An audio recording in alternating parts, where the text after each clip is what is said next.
Roasted ginger with black salt. Powerful Ayurvedic remedy for cough and phlegm relief. Are you struggling with cough and phlegm?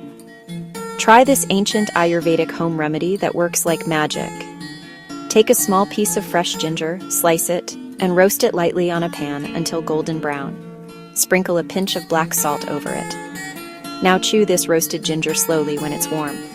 This simple remedy helps to melt phlegm naturally, soothe sore throat, reduce cough and chest congestion, boost your immunity.